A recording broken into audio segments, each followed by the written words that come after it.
সেই সাবজেক্টটাকে যদি আমি ভালোবাসতে না পারি, তাহলে সেই সাবজেক্টটা দিয়ে আমি ভবিষ্যতে আমার জন্য বা সমাজের জন্য আমি কি করে 200% দেব।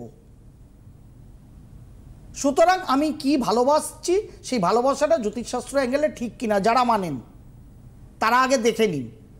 সেই সাবজেক্ট ওয়াইজ গভর্নমেন্ট হোক প্রাইভেট হোক কোন কোন ইনস্টিটিউটে এই সাবজেক্টগুলো ভালো তার একটা লিস্ট করে নিন।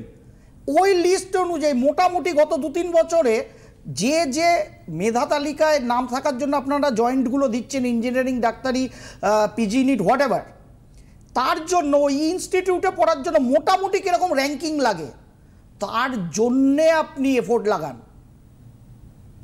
এই ক্ল্যারিটিটা যদি না থাকে, আপনার শত বুদ্ধি মেধা আপনার এফোর্ট থাকা সত্ত্বেও আপনি ভুল লাইন নিয়ে পড়াশোনা করে জীবনটাকে কিন্তু বরবাদ করে ফেলবেন।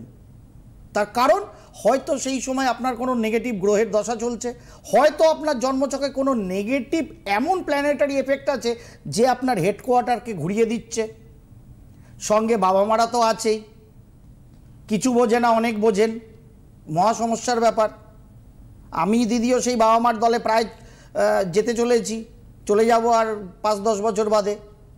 কিছুই বুঝি না, অনেক কিছু বুঝি।